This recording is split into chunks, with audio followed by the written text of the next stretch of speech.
Hello, this is Indrajit. Welcome you to the last review. दोस्तों, मैं जब भी कोई वेब सीरीज़ या फिल्म देखता हूँ या कुछ भी कंटेंट देखता हूँ तो मैं बहुत ज़्यादा कोशिश करता हूँ कि बहुत ज़्यादा बुरा ना बोलूँ किसी भी चीज़ के बारे में, क्योंकि हमें वो पसंद आए ना आए लेकिन बनाने वाले की मेहनत बिल्कुल बराबर ही रहती है। फिर उसके कामयाबी मिले ना मिले वो बात अलग है।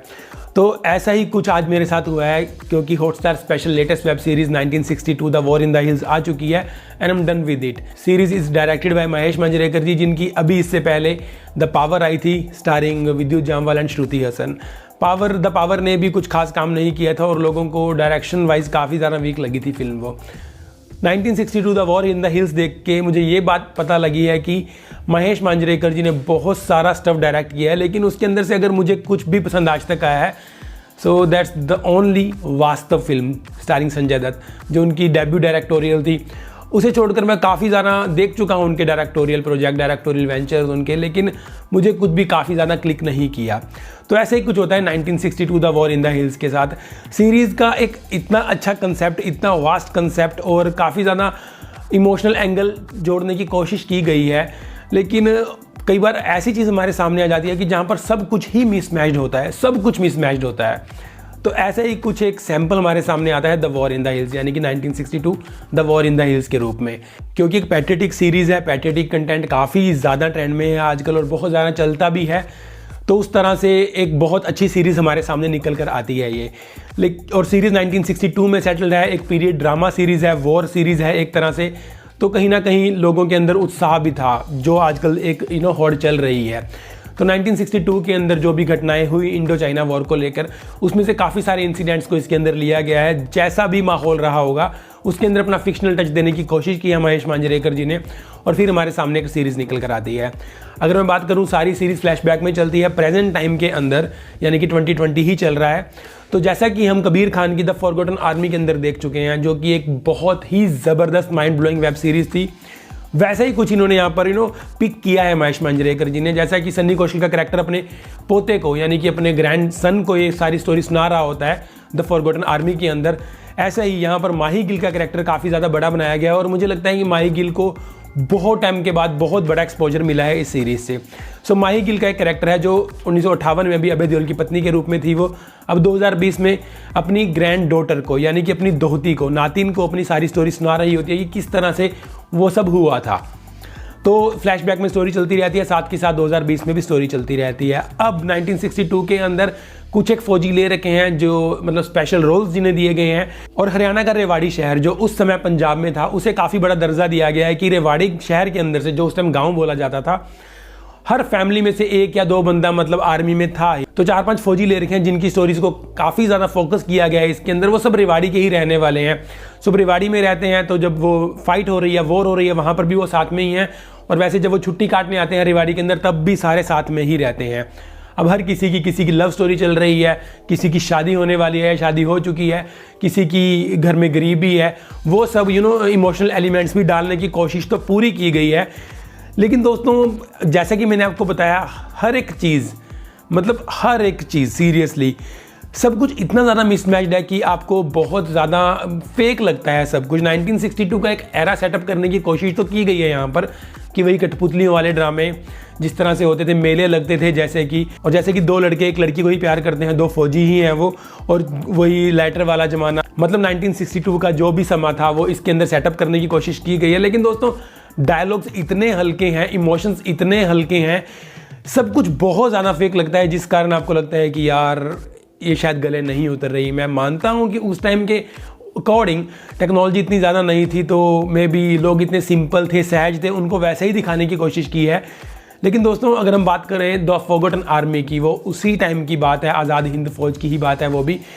लेकिन वहाँ पर अगर मैं बात करूँ, कबीर खान ने जो इमोशंस हैं, जो डायरेक्शन है उनकी, वो इतनी इम्पैक्टिंग है कि आप उसके साथ कनेक्टेड रहते हो। तो अगर आप लोगों को सिंपल, सहज और वो सब एरैक सेटअप करने की कोशिश कर रहे हो, आपको डायरेक्शन इतनी स्ट्रॉन्ग रखनी चाहिए थी कि लोगों को मज़ा आता देखने में। वो यहाँ पर 100% मिसिंग है दोस्तों। सो 1962 the war in the hills, अगर मैं आपको सिंपल शब्दों में समझाऊँ दोस्तों, तो it's just a failure for me. मतलब मेहनत काफ़ी ज़्यादा लगी है, आई अंडरस्टैंड दैट कि एक्शन डायरेक्टर जो रहे होंगे उसके ऊपर महेश मांजरेकर जी की जो डायरेक्शन है, जो लद्दाख के अंदर उन्होंने पार्ट शूट किया, फिर जो भी प्रोडक्शन वैल्यूज़ उन्होंने सेट की अपनी, उसके अकॉर्डिंग मेहनत काफ़ी ज़्यादा लगी है सीरीज़ के ऊपर, लेकिन वो मेहनत आपको एक सीन के लिए भी नहीं दिखती। मतलब विद ईच एपिसोड मैं सोच रहा था कि अब मुझे ये बंद कर देनी चाहिए। पहले एपिसोड के बाद ही मुझे सेम फील आई, बट मुझे लगा शायद मैं गलत हूँ, मुझे आगे बढ़ना चाहिए। दोस्तों इस तरह करते करते मैं इसके सारे एपिसोड देख गया, लेकिन एंड में भी मेरे हाथ में कुछ नहीं लगा। जैसा कि मैंने आपको बताया कि रेवाड़ी के गांव के सारे ही जवान वहीं के दिखाए गए हैं, जिनकी स्टोरीज चल रही हैं साथ साथ।